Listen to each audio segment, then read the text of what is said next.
And welcome to the new video. In this video, I'll be discussing about the current carrying capacity of underground cables. So the safe current carrying capacity of an underground cable is determined by the maximum permissible temperature rise. So maximum permissible temperature rise ഉണ്ടായിരിക്കും ഓരോ കേബിളിനും. അതിൻ്റെ ബേസിലാണ് നമുക്ക് ഒരു cable carry ചെയ്യുന്ന safest current പറയുന്നത്. Okay, so ടെമ്പറേച്ചറിനാണ് അവിടെ ഏറ്റവും ഇമ്പോർട്ടൻസ് വരുന്നത്. And the causes of temperature rise is the losses that occur in the cable which appears as heat. അപ്പോൾ നമുക്കറിയാം അവിടെ ഹീറ്റ് ഉണ്ടാവാൻ ടെമ്പറേച്ചർ റൈസ് ആവാനുള്ള കാരണം എന്ന് പറഞ്ഞാൽ എന്താ ഹീറ്റ് പ്രൊഡക്ഷൻ ആണ്. ഹീറ്റ് എങ്ങനെ പ്രൊഡ്യൂസ് ആവുക? ലോസ് കാരണം. അപ്പോൾ ഈ ലോസസ് കാരണമാണ് നമുക്കവിടെ ഹീറ്റ് പ്രൊഡക്ഷൻ ഉണ്ടാവുന്നത്. അപ്പോൾ ലോസസ് ആണ് ഒരു ഇതിൻ്റെ കറണ്ട് ക്യാരിങ് കപ്പാസിറ്റീനെ ഡിറ്റർമിൻ ചെയ്യുന്നത് എന്ന് നമുക്ക് വേണമെങ്കിൽ വേറെ രീതിയിൽ പറയാം. അപ്പോൾ ഇവിടുത്തെ ലോസസ് ഏതൊക്കെയായിരിക്കും വരിക? ഒന്ന് copper losses in the conductors. Copper loss എന്തായാലും വരും. Hysteresis loss in the dielectric. Dielectric അവിടെ വരുന്നത് കൊണ്ട് അതിലുള്ള ഹിസ്റ്റെറിസിസ് ലോസസും വരാം. Eddy current losses in the ഷീത്തിൽ എന്തുണ്ടാവാം? എഡി കറൻസ് ഫോം ചെയ്യാം. സോ എഡി കറന്റ് ലോസസ് ഷീത്തിലും വരാം. അപ്പോൾ കോപ്പർ ലോസസ് ഉണ്ട്, ഹിസ്റ്റെറിസിസ് ലോസസ് ഉണ്ട്, എഡി കറന്റ് ലോസ് ഉണ്ട്. കോപ്പർ ലോസ് കണ്ടക്ടേഴ്സിലാണെങ്കിൽ ഹിസ്റ്റെറിസിസ് ലോസ് അതിൻ്റെ ഡൈലക്ട്രിക് മീഡിയത്തിലാണ്, എഡി കറന്റ് ലോസ് അതിൻ്റെ ഷീത്തിലാണ്. Okay, and the safe working conductor temperature is 65 degrees Celsius for armored cables and 50 degrees Celsius for lead sheath cables laid in ducts. So safe working temperature ആണ് പറയുന്നത് 65 degree Celsius ആണ് armoured കേബിൾസിനാണെങ്കിൽ 50 degree ആണ് for lead sheath cables laid in ducts. Okay. The maximum steady temperature condition prevail when the heat generated in the cable is equal to the heat dissipated. അപ്പോൾ അത് നമുക്ക് ഊഹിക്കാവുന്ന കാര്യം തന്നെയാണ്. Study temperature condition നിൽക്കണമെങ്കിൽ generate ചെയ്യുന്ന heat എന്തായിട്ട് പോകണം? Dissipate ചെയ്ത് പോകണം. അതിൻ്റെ ഉള്ളിൽ നിൽക്കാണ്ട് അത് പുറത്തേക്ക് പോയിക്കൊണ്ടിരിക്കണം. And the heat dissipation of the conductor losses is by conduction through the insulation to the sheet from which the total losses may be conducted to the earth. അപ്പോൾ ആ പോണ വഴിയാണ് പറയുന്നത്. Heat dissipation of the conductor losses is by conduction. Conduction through the insulation to the sheath. Insulation വഴി ഷീത്തിലേക്ക് എത്തും. And from which the total losses that is including the electric and sheath loss may conduct ഓടുന്നത് എർത്തിലേക്ക് പോകണം. അതാണ് വേണ്ടത്. And in order to find the permissible current loading, the thermal resistivities of the insulation, the protective covering and the soil must be known. അപ്പോൾ നമുക്കൊരു permissible current loading പറയണമെങ്കിൽ നമുക്ക് അതിൻ്റെ തെർമൽ റെസിസ്റ്റിവിറ്റി ഓഫ് ഇൻസുലേഷൻ അറിയണം, protective covering എങ്ങനത്തെയാണെന്ന് അറിയണം, soil എങ്ങനത്തെയാണെന്നുള്ളതൊക്കെ നമുക്കറിയണം. Okay, അപ്പോൾ basically ഇപ്പോൾ ഇതിൽ നിന്ന് മനസ്സിലാക്കേണ്ട കാര്യം എന്ന് പറഞ്ഞാൽ പെർമിസിബിൾ ടെമ്പറേച്ചർ റൈസ് ആണ് സേഫ് കറണ്ട് ക്യാരിങ് കപ്പാസിറ്റി തീരുമാനിക്കുന്നത്. ടെമ്പറേച്ചർ റൈസ് ആവുന്നത് ലോസസ് കാരണമാണ്. അപ്പോൾ അതിൽ ഡിഫറെൻറ്റ് ടൈപ്സ് ഓഫ് ലോസസ് ഏതൊക്കെയാണ് വരുന്നത്? അപ്പോൾ നോർമൽ നമുക്കൊരു സ്റ്റഡി കണ്ടീഷൻ എന്ന് പറഞ്ഞു കഴിഞ്ഞാൽ ജനറേറ്റ് ചെയ്യുന്ന ഹീറ്റ് എന്താവണം? ഡിസിപ്പേറ്റ് ചെയ്ത് പുറത്തേക്ക് പോകണം. അപ്പോൾ നമുക്കൊരു പെർമിസിബിൾ കറണ്ട് ലോഡിങ് അറിയണമെങ്കിൽ അതിൻ്റെ തെർമൽ റെസിസ്റ്റിവിറ്റി ഓഫ് ഇൻസുലേഷൻ അറിയണം, പ്രൊട്ടക്റ്റീവ് കവറിങ് അറിയണം, സോയിൽ ഏതാണെന്നുള്ളതും അറിയണം. അപ്പോൾ നെക്സ്റ്റ് നമുക്ക് തെർമൽ റെസിസ്റ്റൻസിനെ കുറിച്ച് ജസ്റ്റ് ഒന്ന് നോക്കാം. So the thermal resistance between 2 points in a medium is equal to the temperature difference between these points divided by the heat flowing between them in a unit time. So thermal resistance എന്ന് പറഞ്ഞു കഴിഞ്ഞാൽ എന്താ? Difference between temperature difference between 2 points. 2 points നമ്മൾ എടുക്കുകയാണെങ്കിൽ ഒരു മീഡിയത്തിലെ ഒരു insulation കേസാണ് നമ്മൾ പറയുന്നത്.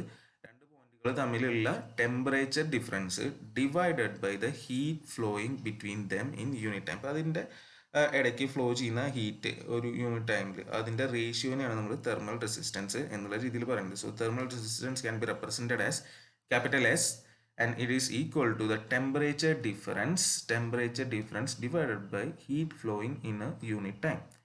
And in SI units, the heat flowing in a unit time is measured in watts. Okay, SI units ഈ ഹീറ്റ് ഫ്ലോ ചെയ്യുന്നതിനെ വാട്ട്സ് ആയിട്ടാണ് പറയുന്നത്. So thermal resistance is equal to temperature rise divide by watts dissipated, that is S equal to T by P. ഇവിടെ T എന്ന് പറഞ്ഞു കഴിഞ്ഞാൽ temperature rise ആണ്, time അല്ല. T by P temperature rise divide by watt dissipated. And clearly the unit S I unit of thermal resistance is what? Degree Celsius per watt അല്ലേ? Degree Celsius ആണ്. Temperature ആണ് മേലെ വരുന്നത്, degree Celsius താഴെ watts dissipated per what ആണ്. അപ്പോൾ ഇതിനെയാണ് നമ്മൾ തെർമൽ ഓം എന്ന് പറയുന്നത്. തെർമൽ ഓം അതായത് തെർമൽ റെസിസ്റ്റൻസ് ആണല്ലോ. അതുകൊണ്ട് തന്നെ thermal ohm is equal to degree Celsius per watt. Okay, അപ്പോൾ ഇനി ഇലക്ട്രിക്കൽ റെസിസ്റ്റൻസിനെ പോലെ തെർമൽ റെസിസ്റ്റൻസ് എന്ന് പറഞ്ഞാൽ directly proportional to length in the direction of transmission of heat and is inversely proportional to the cross sectional area A at right angles to that direction. Okay, അപ്പോൾ അത് നമ്മുടെ സാധാരണത്തെ resistance പോലെ തന്നെയാണ്. ഇവിടെ നമ്മൾ R equal to rho l by A എന്ന് എഴുതാറുണ്ടോ, അതേപോലെ ഇവിടെ തെർമൽ റെസിസ്റ്റൻസ് എസ് എന്ന് പറഞ്ഞു കഴിഞ്ഞാൽ it is proportional to L which L that is the length in the direction of transmission the directional length of heat, the transmission of heat directional length, and is inversely proportional to A എന്ന് പറഞ്ഞു കഴിഞ്ഞാൽ area of cross section at right angles to the heat direction. അപ്പോൾ അത് വെച്ച് നമുക്ക് എന്ത് എഴുതാം, S proportional to L by A എന്ന് എഴുതാം, or S is equal to some constant K into L by A. Where K is the constant of proportionality is known as thermal resistivity. നമ്മൾ R equal to rho l by എഴുതുമ്പോൾ അവിടെ raw എന്ന് പറഞ്ഞാൽ resistivity എന്ന് പറയുമ്പോൾ ഇവിടെ K എന്ന് പറഞ്ഞാൽ തെർമൽ റെസിസ്റ്റിവിറ്റിയാണ്. And K is equal to SA by L, or unit of K is equal to thermal ohm into m square by m, which is thermal ohm meter. Okay, അപ്പോൾ അതാണ് നമ്മളുടെ thermal റെസിസ്റ്റൻസും thermal റെസിസ്റ്റിവിറ്റിയും. Thermal resistance, thermal ohm എന്താണെന്നോട് പറഞ്ഞു. Thermal resistance എന്ന് പറഞ്ഞാൽ രണ്ട് പോയിന്റുകൾ തമ്മിലുള്ള ടെമ്പറേച്ചർ ഡിഫറൻസ് ആണ്, പൊട്ടൻഷ്യൽ ഡിഫറൻസ് അല്ല. Temperature difference divided by heat flowing in a unit time. ഇത് നമുക്ക് പൊട്ടൻഷ്യൽ ഡിഫറൻസ് ബൈ കറണ്ട് പറയുന്ന പോലെ തന്നെയാണ് temperature difference by heat flowing. ഇപ്പോൾ രണ്ടും നമുക്ക് എന്താ പറയുക, അനലോഗസ് ആയിട്ട് എടുത്തു കഴിഞ്ഞാൽ നമുക്ക് സുഖമായിട്ട് പറയാവുന്ന കാര്യമില്ല. അതേപോലെ തന്നെ റിലേഷൻ നമ്മൾ പറഞ്ഞു S equal to K L by A. Okay, പിന്നെ നമുക്കൊരു തെർമൽ റെസിസ്റ്റൻസ് ഓഫ് ഡൈലക്ട്രിക് നോക്കാം of a single core cable. ഇവിടെ കാണിച്ചിട്ടുള്ള പോലെ നമ്മളൊരു സിംഗിൾ കോർ കേബിൾ കൺസിഡർ ചെയ്യുക, which is having a radius r in meter. Okay, ഇതാണ് നമ്മുടെ കോർ റേഡിയസ്. കോറിൻ്റെ റേഡിയസ് ആണ് ആർ പറഞ്ഞത്, r in meter. And r1 is a inside radius of sheath in meter. r1 എന്ന് പറഞ്ഞു കഴിഞ്ഞാൽ ഷീത്തിൻ്റെ radius ആണ് r1. And k is the thermal resistivity of the insulation or dielectric. അതിൻ്റെ thermal resistivity ആണ് k എന്ന് പറഞ്ഞിട്ടുണ്ടെങ്കിൽ നമ്മളൊരു consider 1 meter length of the cable. So 1 meter ആണ് എടുക്കുന്നത് എളുപ്പത്തിന്, കാൽക്കുലേഷൻ എളുപ്പത്തിന്. 1 meter length of the cable and the thermal resistance of small element of thickness dx at radius x. നമ്മൾ എടുക്കുന്നത് ഡി എക്സ് എന്ന് പറഞ്ഞിട്ടുള്ള ഒരു ചെറിയൊരു പോർഷനാണ് എടുക്കുന്നത്. ഇവിടുന്ന് സെൻട്രൽ നിന്ന് ഒറിജിനിൽ നിന്ന് നമ്മൾ എക്സ് ഡിസ്റ്റൻസിലുള്ള ഒരു പോർഷനാണ് എടുക്കുന്നത്. ഓക്കെ, അപ്പോൾ ഈ ഡി എസ് എന്ന് പറഞ്ഞു കഴിഞ്ഞാൽ നമുക്ക് thermal resistance of small thickness of D X at radius X. അപ്പോൾ അതിനെ ഡി എസ് എന്ന് വെച്ചിട്ട് കാണിക്കും നമ്മൾ. സ്മോൾ എന്നുള്ള രീതിയിൽ d S is equal to എന്തെന്ന് വരും, കെ ഇൻറ്റു നമ്മുടെ thermal resistivity into L. L എന്ന് പറഞ്ഞു കഴിഞ്ഞാൽ അവിടെ ഡി എക്സ് ആണ്, ചെറിയ ഒരു പീസ് ഡി എക്സ് ആണല്ലോ. D x divided by A. A എന്ന് പറഞ്ഞു കഴിഞ്ഞാൽ 2π x ഇൻറ്റു 1 ആണ് വരിക. സോ 2π x എന്ന് പറയും area. Okay, so D S equal to K into D X divide by 2π x എന്ന് നമുക്ക് കിട്ടും. And therefore the thermal resistance of the dielectric കിട്ടാൻ വേണ്ടിയിട്ട് എന്ത് ചെയ്താൽ മതി, നമ്മൾ അതിനെ ഇൻറ്റഗ്രേറ്റ് ചെയ്താൽ മതി. എവിടെ നിന്ന് തൊട്ടിട്ട് ഈ കണ്ടക്ടർ സർഫസ് തൊട്ടിട്ട് ഷീത്തിൻ്റെ വരെ, അതായത് റേഡിയസ് ആർ തൊട്ടിട്ട് R1 വരെ ഇൻറ്റഗ്രേറ്റ് ചെയ്താൽ മതി. അപ്പോൾ S is equal to integral R1 to R1 d S d x അതാണ് വരിക, ഡി എസ് ആണ് വരിക. സോ സബ്സ്റ്റിറ്റ്യൂട്ട് ചെയ്ത് കഴിഞ്ഞാൽ k into D x by 2πx വരും. ഇപ്പോൾ കെ ബൈ 2π എടുത്ത് കഴിഞ്ഞാൽ നമുക്ക് ഉള്ളിൽ 1/x വരും. 1/x എന്ന് പറഞ്ഞാൽ ln ലോഗ് എന്നുള്ള രീതിയിലാണ് വരിക. So log to the base e R1/r എന്ന് എഴുതാം, അല്ലെങ്കിൽ ln R1/r എന്ന് എഴുതാം. Thermal ohms per metre length of the cable. അപ്പോൾ ഇതാണ് പെർ മീറ്റർ ലെങ്ത്, നമ്മൾ 1 meter ആണ് എടുത്തിട്ടുണ്ടാവുന്നത് അല്ലേ. അപ്പോൾ therefore the thermal resistance of lead sheath in small and is generally neglected in calculation. ഇത് വളരെ ചെറുതാണ് പലപ്പോഴും, അതുകൊണ്ട് തന്നെ അത് കാൽക്കുലേഷനിൽ നമ്മൾ എന്ത് ചെയ്യാറുണ്ട്, നെഗ്ലക്റ്റ് ചെയ്യാറാണ്. Okay, thermal resistance of lead sheath is small and is generally neglected in calculation. ഇതിങ്ങനെയാണ് നമുക്ക് thermal resistance of dielectric of single core cable calculate ചെയ്യാൻ പറ്റുന്നത്. S equal to K by 2π ln R1/r, where R1 is the radius of the sheath and R is the radius of the core. Now coming to the permissible current loading, when considering heat dissipation in underground cables, the various thermal resistances providing a heat dissipation path